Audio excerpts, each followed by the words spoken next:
Harry is sweeping up outside the barn. There are bits of wood and paper all over the place.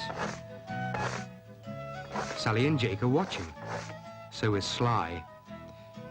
He's been asleep on the mound by the pond, but Harry's brushing has woken him up. "That cat," says Harry. "My gummy gets bigger every time I look at him." The children don't think it's possible for Sly to grow as fast as that, but Harry says, "I reckon he keeps blowing himself up like a balloon." "I know," says Jake. "Let's measure him. We could do it every day. Then we'd know whether he's growing or not." Harry thinks that's a good idea. But he's never measured a cat. Sly's never been measured either. But the children are going to try.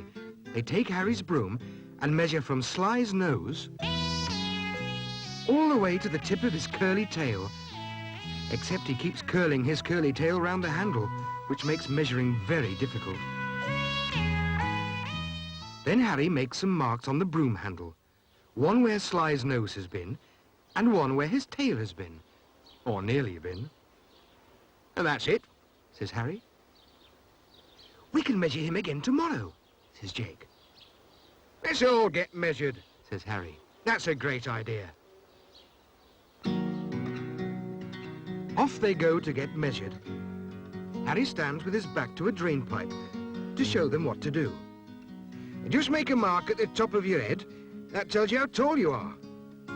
So Jake stands by the drain pipe, and Sally makes a mark to show how tall he is. Then she stands there, and Jake makes a mark. "I'm taller than Sally," says Jake. "My mark's higher than hers." "So it is," says Harry. Then Jake makes a mark where Harry's head comes. Now there's nothing left to measure. "Well, that's your lot then," Harry says, sadly. Sally thinks they could measure the path to Granny's. "How?" says Harry. "With some string," Sally says. "Have you got any string, Harry?" He finds her a piece. It's too short. He finds Jake a piece. It's too short too. And he finds himself a piece. But that's too short as well. The children go to see if Granny has got any string. She's asleep in her chair. They tiptoe to the drawer.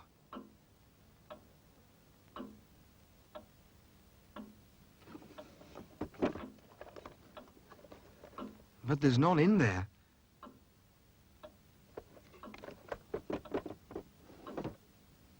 Jake looks under a cushion.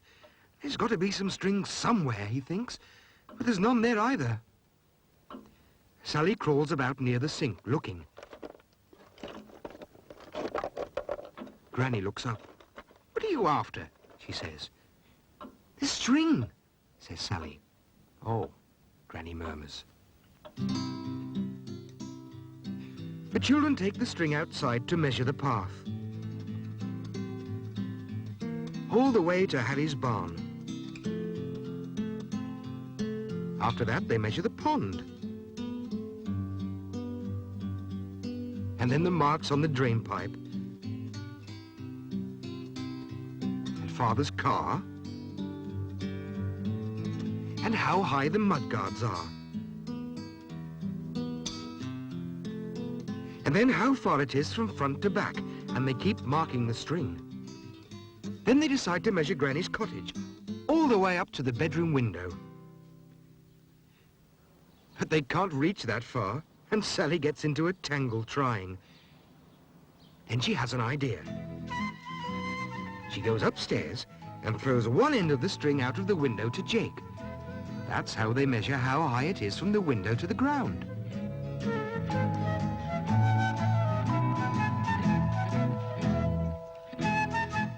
Harry's having a break, reading a paper and drinking tea. Sally whispers, "Let's measure Harry's paper." Jake thinks that's a great idea. "We'll go very quietly," he says, "and surprise him." They walk across as quietly as they can to measure the paper. Harry knows they're there, but pretends not to. Suddenly, he folds his paper and tries to catch the string. He just misses, but he can't help chuckling.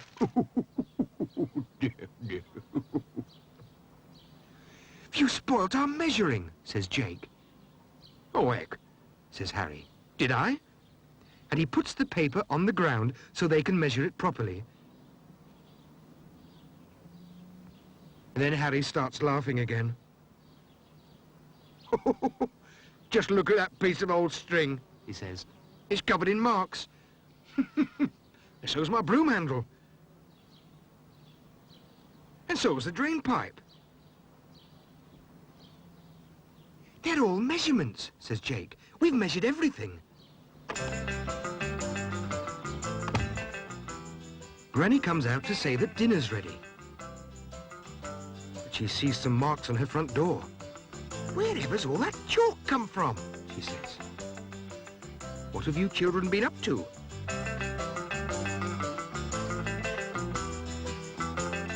Then she sees something else covered in chalk marks. Goodness gracious me, she says. That's my clothesline. What have you been doing with it? Jake says, we've been learning how to measure things. I thought it was string. You said we could take it, says Sally. Jake asks her if it really is her clothesline. Yes, it jolly well is, she says. My best one. I bet it's all your fault, Harry Hardcastle. Oh, glumptious, says Harry. What's it to do? But Granny starts to laugh. Never mind, she says. When I was little, I used my granny's clothesline as a skipping rope. Well, that's a good idea, Harry says. And he goes to tie one end of the rope to the barn door. Right, you first then, Granny. Me? Granny laughs. Not me. I haven't been skipping since I don't know when. But the children think she ought to try. Oh, yes, Granny. Go on, the children say. Harry starts to swing the rope, but poor Granny's forgotten how to skip or jump. All she can do is laugh again. And Sally laughs too, until Granny tells her she'd better have a go. Sally's very good.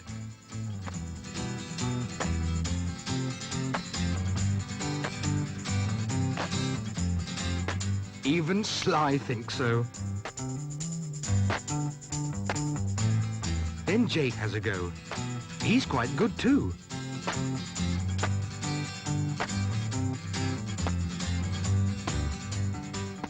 Granny says the children ought to skip together. So they do.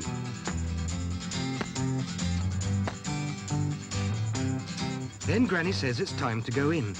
Dinner's getting cold. And she goes off to see to it. The children thank Harry for showing them how to measure and for turning the rope for them. Then they go after Granny.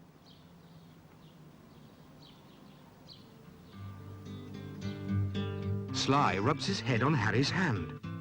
Would you like a little skip now? He says. After all, you've been doing all the work. And he holds the rope in his tail. Harry thinks. Oh, I'll try anything once. But he's not very good at skipping. Oh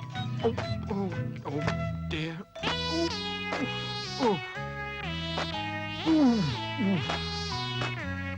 It's a good job nobody's watching, says Sly. Poor old Harry. Still, he can't be good at everything. Sally and Jake and their mother and father and Granny and Sly the cat and Harry too. All of them live in a village called Imbledale, where there's always lots of things to do. Sally and Jake enjoy each day. Sly is never